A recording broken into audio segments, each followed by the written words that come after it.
Hi, ഞാൻ doctor Hiba Nasar, senior homoeopathy consultant, Olive homoeopathy clinic, Keezhissery, Malappuram.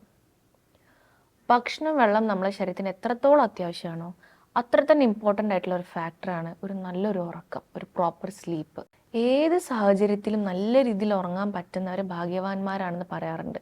കാരണം ചില ആളുകൾക്ക് ഒരു ചെറിയ ലൈറ്റോ സൗണ്ടോ അല്ലെങ്കിൽ എന്തെങ്കിലും ഒരു ചെറിയ ടെൻഷൻ മതി അവർക്ക് ഉറക്കം തടസ്സപ്പെടാൻ. എന്നാൽ മറ്റ് ചിലർക്ക് എന്ത് സിറ്റുവേഷൻ ആണെങ്കിലും അവർക്ക് നന്നായിട്ടൊന്ന് ഉറങ്ങാൻ പറ്റും. ഉറക്കം നമ്മളെ ഡെയിലി റൂട്ടീനിൽ വളരെ ഇമ്പോർട്ടൻ്റ് ആയിട്ടുള്ള ഒരു ഘടകമാണ്. നന്നായിട്ട് ഉറങ്ങുന്ന ആളുകളിലെ ഈ നാഡികൾ പ്രോപ്പറായിട്ട് ഫങ്ഷൻ ചെയ്യുള്ളൂ, അവർ തമ്മിലുള്ള കമ്മ്യൂണിക്കേഷൻ പ്രോപ്പറായിട്ട് നടക്കുകയുള്ളൂ. അതുപോലെ തന്നെ ഓർമ്മശക്തി വർദ്ധിപ്പിക്കാനും പ്രോപ്പറായിട്ട് കോൺസെൻട്രേഷൻ കിട്ടാനും എന്തെങ്കിലും ഒരു സാഹചര്യത്തിനോട് നല്ല രീതിയിൽ റെസ്പോണ്ട് ചെയ്യാനൊക്കെ പറ്റണമെങ്കിൽ നന്നായിട്ട് ഉറങ്ങണം. ഉറങ്ങുന്ന സമയത്ത് നമ്മുടെ ബോഡി ടോക്സിൻസിനൊക്കെ ക്ലിയർ ചെയ്യാനൊക്കെ നന്നായിട്ട് ഹെൽപ്പ് ചെയ്യും. ഈ ഉറക്കം നമ്മുടെ ശരീരത്തിൽ ഒരുവിധ കോശങ്ങളെയൊക്കെ എഫക്റ്റ് ചെയ്യുന്നുണ്ട്. അതായത് ഈ ഹൃദയത്തിൻ്റെ കോശങ്ങളിലാണെങ്കിലും ബ്രെയിനാണെങ്കിലും ഈവൻ പ്രതിരോധശേഷി വർദ്ധിപ്പിക്കാനാണെങ്കിലും ഒരു ഇൻഫെക്ഷൻ അല്ലെങ്കിൽ ഡിസീസ് റെസിസ്റ്റ് ചെയ്യാനുള്ള കപ്പാസിറ്റിയും നമ്മുടെ മൂഡിനെയും ഇമോഷൻസിനൊക്കെ ഉറക്കം നല്ല രീതിയിൽ എഫക്റ്റ് ചെയ്യുന്നുണ്ട്. അതുകൊണ്ട് തന്നെ പ്രോപ്പർ സ്ലീപ്പ് കിട്ടാത്ത ആളുകൾ, അതായത് പ്രൊലോങ്ഡ് ആയിട്ടുള്ള ഒരുപാട് കാലമായിട്ട് പ്രോപ്പർ സ്ലീപ്പ് കറക്റ്റാത്ത ആളുകളിൽ രക്തസമ്മർദ്ദം ഉണ്ടാകാൻ, ഹൃദയ സംബന്ധമായിട്ടുള്ള രോഗങ്ങൾ ഉണ്ടാകാൻ, അമിതവണ്ണം ഉണ്ടാകാൻ, ഡിപ്രഷൻ, ഡയബറ്റീസ് ഇതൊക്കെ ഉണ്ടാകാനുള്ള സാധ്യത കൂടുതലാണ്. ഈ ഉറക്കവുമായി ബന്ധപ്പെടുത്തി ഈ സ്ലീപ്പിനെ റെഗുലേറ്റ് ചെയ്യുന്ന ഒരുപാട് സ്ട്രക്ചേഴ്സ് തലച്ചോറിലുണ്ട്. ഒരുപാട് സ്ട്രക്ചേഴ്സ് ഉണ്ട്, കെമിക്കൽസ് ഉണ്ട്, ഹോർമോൺസ് ഒക്കെ തലച്ചോറിലുണ്ട്.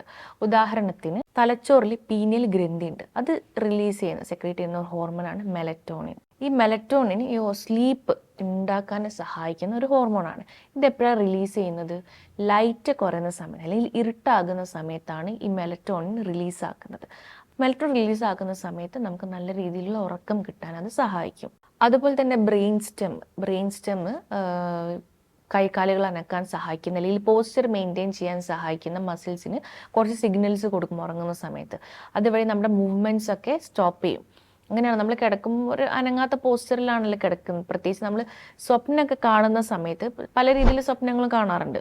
ചിലപ്പം ഓടുന്നതും ചാടുന്നതും എല്ലാ രീതിയിലും സ്വപ്നം കാണുമ്പോഴും നമ്മുടെ ബോഡി അവിടെ അനങ്ങാണ്ട് കിടക്കുന്നത് ഈ ഒരു സിഗ്നൽസ് വഴി മസിൽസിൻ്റെ മൂവ്മെൻറ്റ്സ് ഒക്കെ സ്റ്റോപ്പ് ചെയ്യുന്നത് കൊണ്ടാണ്. സ്ലീപ്പിന് 4 സ്റ്റേജസ് ഉണ്ട്. ആദ്യത്തെ സ്റ്റേജ് എന്ന് പറഞ്ഞാൽ സാധാരണ പോലെ തന്നെ നമ്മൾ ഒന്ന് ഉറങ്ങിക്കിടന്നാലുടനെ അത്ര ഡീപ്പ് സ്ലീപ്പിലേക്ക് നമ്മൾ പോകാൻ സാധ്യതയില്ല, അല്ലേ? ചെറിയൊരു ലൈറ്റ് സൗണ്ട് ഈ ഒരു കാരണം കൊണ്ട് ചിലപ്പോൾ നമ്മൾ ഉണർന്ന് പോയേക്കാം. ഈ സ്ലീപ്പിൻ്റെ ലാസ്റ്റ് സ്റ്റേജാണ് REM സ്ലീപ്പ്. അവിടെയാണ് ഡീപ്പ് സ്ലീപ്പിലേക്ക് നമ്മൾ പോകുന്നത്. വിവിഡ് ഡ്രീംസ് ഒക്കെ ആ ഒരു സ്റ്റേജിലാണ് നമ്മൾ കാണുന്നത്. നമ്മൾ കിടന്നുറങ്ങി ഒരു 90 മിനിറ്റിന് ശേഷമാണ് ഈ ഒരു സ്റ്റേജ് ഉണ്ടാകുന്നത്. ഈ ലാസ്റ്റ് സ്റ്റേജ് അല്ലെങ്കിൽ REM സ്റ്റേജിലാണ് ഈ ബ്രീത്തിങ്ങിൻ്റെ റേറ്റ് ഒക്കെ കൂടും, ഹാർട്ട് റേറ്റ് കൂടും, അതുപോലെ തന്നെ ബ്ലഡ് പ്രഷറൊക്കെ കൂടും. ഒരു ദിവസം എത്ര മണിക്കൂർ ഒരാൾ ഉറങ്ങണം? കുഞ്ഞുങ്ങളിലാണെങ്കിൽ ഒരു 16 മുതൽ 18 മണിക്കൂർ വരെ ഉറങ്ങണം. അങ്ങനെ ആകുമ്പോൾ അവർക്ക് പ്രോപ്പർ ഗ്രോത്തും പ്രോപ്പർ ബ്രെയിൻ ഡെവലപ്മെൻറ്റിനൊക്കെ അത് സഹായകരമായിരിക്കും. ഇനി സ്കൂളിൽ പോകുന്ന കുട്ടികളിലാണെങ്കിൽ ചുരുങ്ങിയതൊരു 9.5 മണിക്കൂർ വരെ അവർ ഉറങ്ങണം. കാരണം അവരുടെ സ്കൂൾ പെർഫോമൻസിനൊക്കെ ബാധിക്കുന്ന ഒരു സംഗതിയാണ് ഈ സ്ലീപ്പ്. അവർക്ക് സ്ലീപ്പ് പ്രോപ്പറായിട്ട് കിട്ടുന്നില്ലെങ്കിൽ അവർക്ക് ആ ഒരു ഇറിറ്റബിലിറ്റിയും അതുപോലെ തന്നെ കോൺസെൻട്രേറ്റ് ചെയ്യാനുള്ള ഒരു ബുദ്ധിമുട്ടും കാര്യങ്ങളൊക്കെ ഉണ്ടാകും. ഇനിയിപ്പം മുതിർന്നവരിലാണെങ്കിൽ 7 മുതൽ 8 മണിക്കൂർ വരെ ഉറങ്ങുന്നതാണ് നല്ലത്. ഏജ് കൂടുന്തോറും, പ്രത്യേകിച്ച് ഒരു 60 വയസ്സിനൊക്കെ ശേഷമാണെങ്കിൽ ഉറക്കം കിട്ടാനും പ്രോപ്പറായിട്ട് ഉറങ്ങാനൊക്കെ ഭയങ്കര ബുദ്ധിമുട്ടായിരിക്കും. അവർ ചെറിയ ചെറിയ സൗണ്ടൊക്കെ കേൾക്കുമ്പോഴത്തേനും അവർ എണീക്കാനുള്ള സാധ്യത കൂടുതലാണ്. ഇപ്പോൾ പറഞ്ഞ രീതിയിലുള്ള ഉറക്കം പ്രോപ്പറായിട്ട് കിട്ടുന്നില്ല, ഒരുപാട് ദിവസങ്ങളായിട്ട് ഇങ്ങനെ ഉറങ്ങാൻ പറ്റുന്നില്ല, ഉറക്കം കിട്ടിയാലും അത് കണ്ടിന്യൂ ചെയ്യാൻ പറ്റുന്നില്ല, ഉറങ്ങുന്നതിനിടയിൽ ഇടയ്ക്കിടയ്ക്ക് എണീറ്റ് പോകുന്നുണ്ട് അല്ലെങ്കിൽ നേരത്തെ എണീറ്റ് പോകുന്നുണ്ട്, ഉറങ്ങി എണീക്കുമ്പോൾ ഫ്രഷായിട്ട് എണീക്കാൻ പറ്റുന്നില്ല. അപ്പം ഇങ്ങനെ ഒരു ഉറക്കക്കുറവിന് പറയുന്നതാണ് ഇൻസോംനിയ. അത് അക്യൂട്ടായിട്ട് വരാം, ക്രോണിക്കായിട്ട് വരാം. ക്രോണിക്കായിട്ട് പറയുന്നത് ആഴ്ചയിൽ 3 തവണ നിങ്ങൾ ഈ പ്രശ്നം നേരിടുന്നുണ്ട്. ഇങ്ങനെ ഈ ഒരു പ്രശ്നം കണ്ടിന്യൂസ് ആയിട്ട് 3 മാസം നിങ്ങൾ അല്ലെങ്കിൽ 3 മാസത്തിലധികം നിങ്ങൾക്ക് അനുഭവപ്പെടുന്നുണ്ടെങ്കിൽ അത് ക്രോണിക് ഇൻസോംനിയാണ്. ഇത്തരം രീതിയിലുള്ള രാത്രിയിലുള്ള ഉറക്കക്കുറവ് രാവിലെ ഡേ ടൈമിൽ നിങ്ങൾക്ക് ഉറങ്ങാനുള്ള ടെൻഡൻസി ഉണ്ടാക്കും, അല്ലെങ്കിൽ ഒരു ഓഫീസിൽ ഇരിക്കുമ്പം ഉറങ്ങാനുള്ള ടെൻഡൻസി ഉണ്ടാക്കും, ഡ്രൈവ് ചെയ്യുന്ന സമയത്ത് ഉറങ്ങാനുള്ള ഒരു സാധ്യത, അങ്ങനെ ആക്സിഡൻസ് ഒക്കെ ഉണ്ടാകാനുള്ള സാധ്യതയും കൂടുതലാണ്. പ്രോപ്പറായിട്ടുള്ള ഉറക്കം കിട്ടാതിരിക്കാനുള്ള കാരണങ്ങൾ എന്തൊക്കെയാണെന്ന് നോക്കാം. ഒരു കാരണം പറയുന്നത് നല്ല രീതിയിലുള്ള സ്ട്രെസ്സാണ്.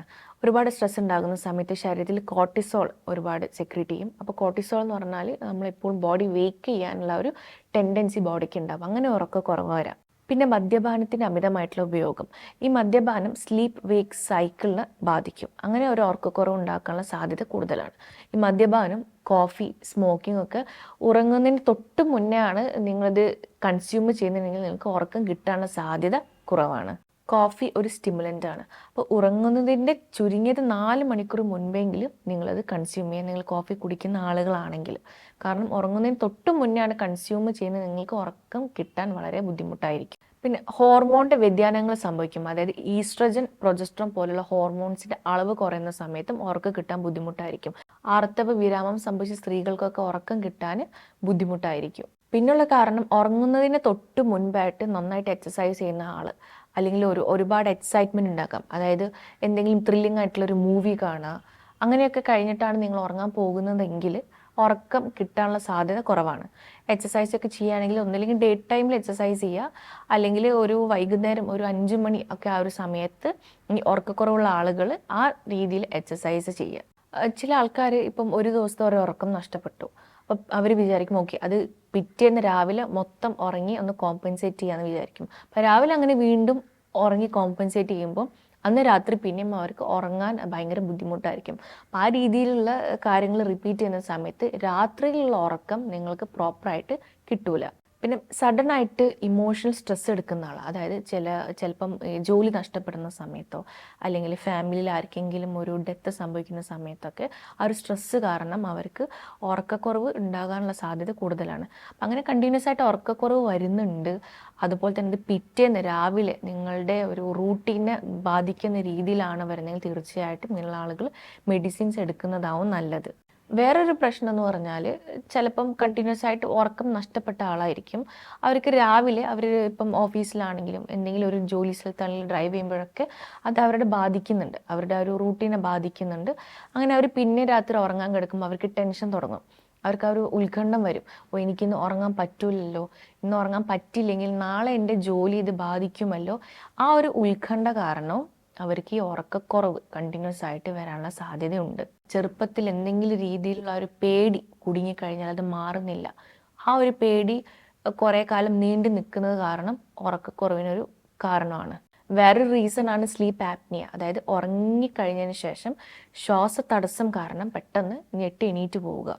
ഈ ഒരു ശ്വാസതടസ്സം ഒരു മണിക്കൂറിൽ ഒരു 5 അല്ലെങ്കിൽ അതിൽ കൂടുതലൊക്കെ കണ്ടിന്യൂസ് ആയിട്ട് വരുന്നുണ്ട്. ഈ ശ്വാസതടസ്സം 10 സെക്കൻഡിലധികം നീണ്ടു നിൽക്കുന്നുണ്ടെങ്കിലൊക്കെ തീർച്ചയായിട്ടും അത് ശ്രദ്ധിക്കേണ്ട കാര്യം തന്നെയാണ്.